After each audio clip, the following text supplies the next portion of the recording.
Hi, my name's Emily Gustafson, and I'm a sophomore biology major at St. Bonaventure University. Today, I want to share with you all a classic tale with a little bit of a twist. So, have you ever wondered what villain might be lurking in the woods when you go for a walk or a hike? Let me give you a hint. He's well camouflaged, stealthy, and prefers to hide in dark places before claiming a victim. Any guesses on who this might be? We're not talking about the big bad wolf today, but rather we're talking about ticks. Ticks are parasitic arachnids, meaning they're tiny bugs that rely on the blood of a host to obtain their needed nutrients. They're relatively small in size, ranging from 2 to 6 millimeters in length before feeding. Although they're small, ticks can pack a relatively mighty punch when it comes to transmitting blood parasites and bacteria, eventually leading to disease. To better understand why I care about the actions of ticks, let me introduce you to a friend of mine. I'm here at Lynn Acres Performance Horses in Portville, New York, with my 11-year-old quarter horse gelding named Kirby. Kirby was bit by an infected tick when he was just 2 years old. The first symptom that Kirby exhibited that differed from his normal behavior was loss of appetite. This is pretty noticeable for this guy. His next symptom was lameness, which is when a horse is sore on one or more legs and compensates for it on a different leg. His last symptom was his spiked fever. He had a fever of 105 degrees Fahrenheit, which is rather high, considering a normal temperature for a horse ranges from 99 to 101 degrees Fahrenheit.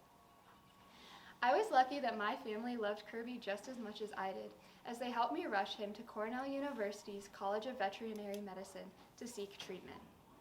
Kirby was seen by a team of knowledgeable veterinarians who later diagnosed and treated him for anaplasmosis.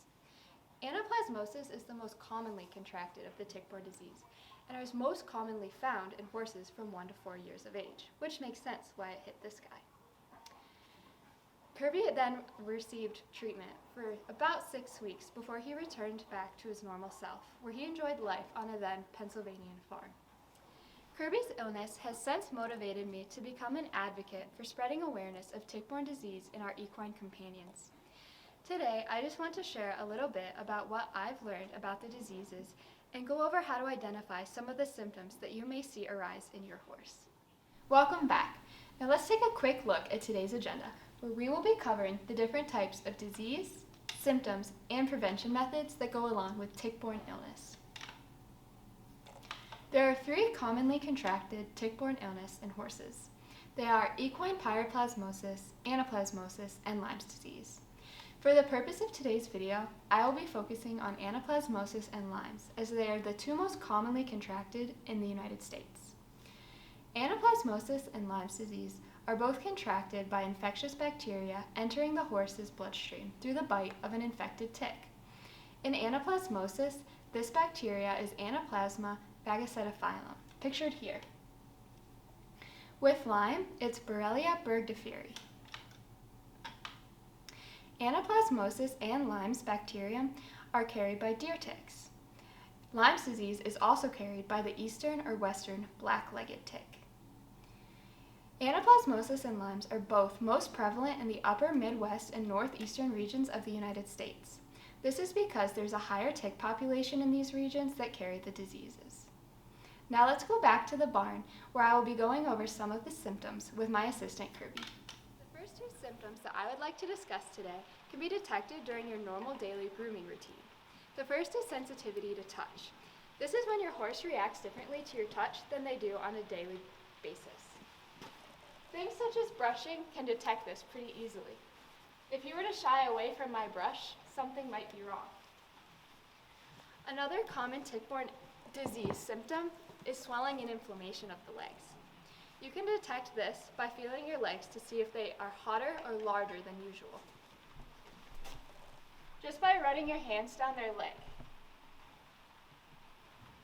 The next symptom that Kirby and I will demonstrate for you is how to see if your horse is exhibiting muscle tenderness. It can be tested by simply pushing on their muscles and getting negative feedback, to other things such as applying a heavier load, such as a saddle.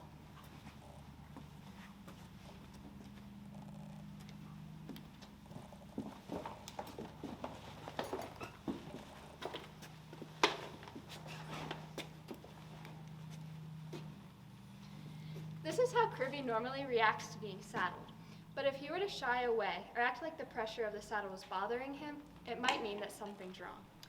I will next be demonstrating for you how to look to see if your horse is exhibiting lameness. This is through an action called lunging, which is when you have your horse on an oversized lead rope called a lunge line, and you do large circles in an arena to see if they're overcompensating for one foot on another, usually followed by head bobbing.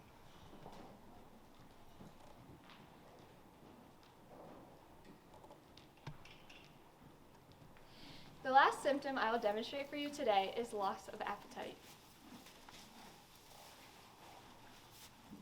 which we clearly have no issue with here today.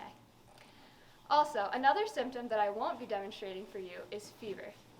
You can take a horse's fever rectally, and remember that you want it to fall between 99 to 101 degrees Fahrenheit, unless you know your horse naturally runs a higher temperature. Also, keep in mind that symptoms may not appear for days to weeks after your horse was infected by the tick, so keep a watchful eye. There is currently no vaccine that will protect your horse from tick-borne disease, so the best prevention method is through minimizing exposure to ticks. Let's go over some simple prevention.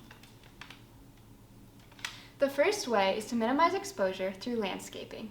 These actions could include mowing the grass regularly, picking up leaf litter piles, or trimming trees or shrubs. Ticks prefer the unkept grasses of pastures to hide out before they find a host, and immature tick stages thrive in the damp, moist leaf litter piles.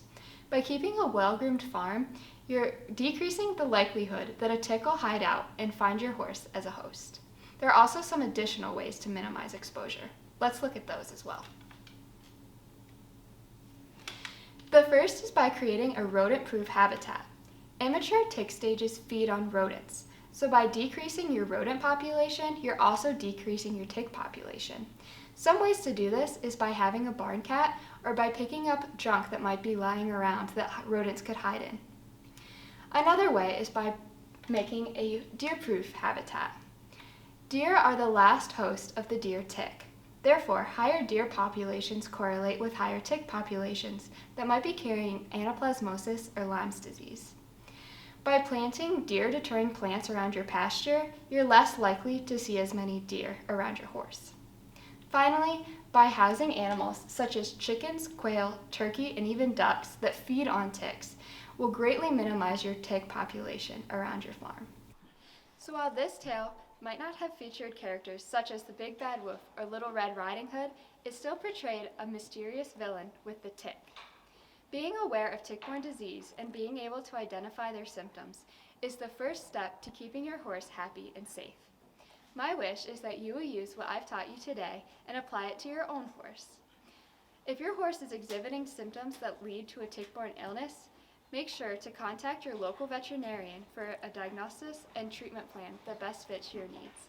Thank you and happy trails.